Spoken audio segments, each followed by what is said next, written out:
2 autoa, 2 perhettä, 13 päivää ja makumatka Italiaan alkaa.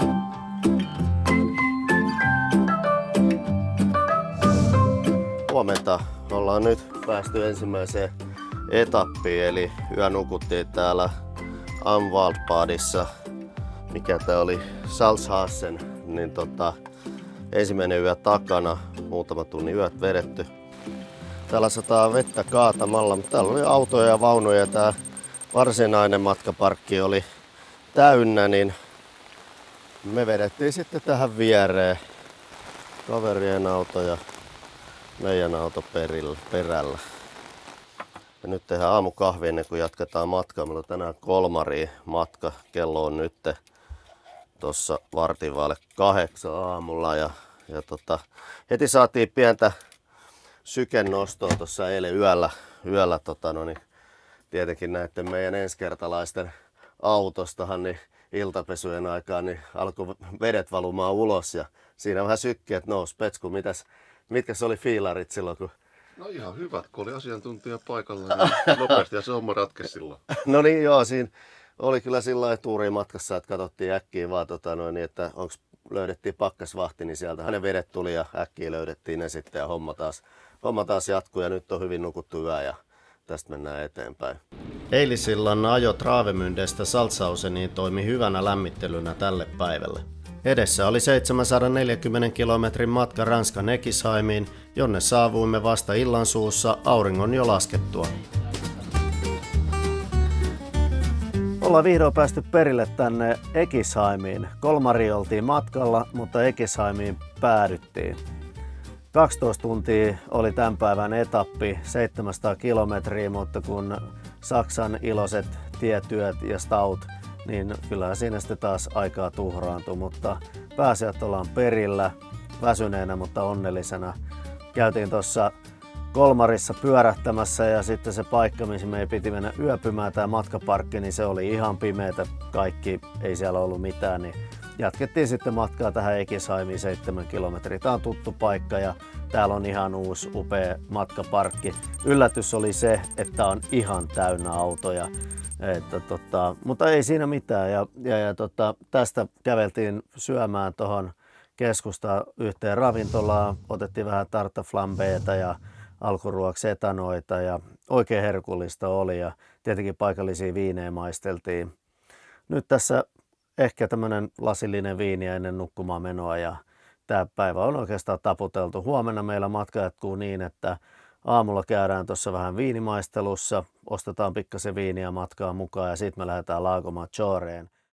Aamulla heräsimme upeaan auringon nousuun ja lähdimme pikaisesti ihailemaan Eckisheimin kuvan kaunista keskustaa ja sen kukkaloistoa.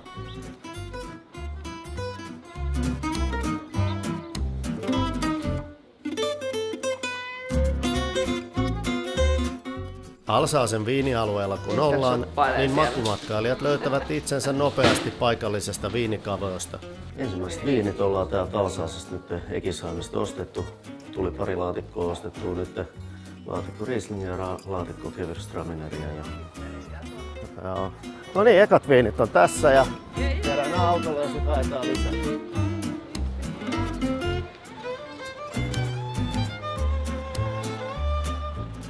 Ennen Lago Maggioreen lähtöä tyhjennämme autojen kemialliset WC sekä harmaa vedet. Alsaas, matkaparkki, veden tyhjennykset, vessat, raikkaat vedet. Kaikki pelaa 12 € vuorokausi. Todella jees. 340 kilometrin etappimme Lago Maggioreen Cannobion kylässä sijaitsevaan Camping Rivieraan kulki läpi Sveitsin kauniiden maisemien ja lähes 17 kilometriä pitkän Gotthardin tunnelin läpi.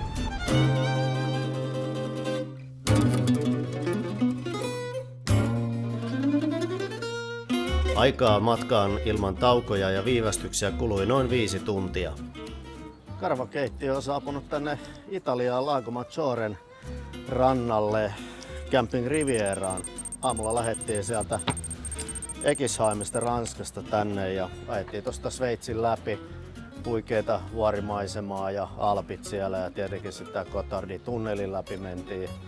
Mutta sitten ehkä kaikista hienoin fiilis oli, kun tultiin tähän Lago Maggioreen Rantsu-tielle. Tää on hieno paikka. Nyt Eikä on me olla maisemat kohdalla. vielä perillä, siellä minne me ollaan menossa.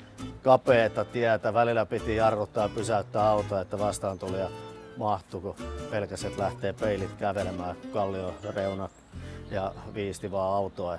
Ihan makea fiilis. Bussi! Nyt on hyvä. No niin. Jaha. Joo.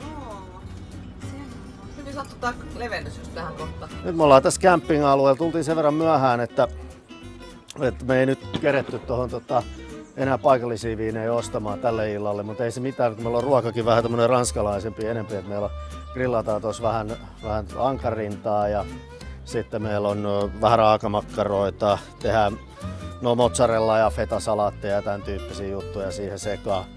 Tämmönen kevyt iltapala väännetään tässä nopsaa ja kanaakin grillattiin, joo. Mutta tosi kiva, 19 astetta lämmintä vielä tässä, kello on nyt kuitenkin 7, kun se alkaa, kun tulee 6:30 niin mikäs täällä? Kivahan täällä. Ei muuta kuin me aletaan kokkailemaan ja katsotaan mitä tää ilta tuo tullessa. Ciao!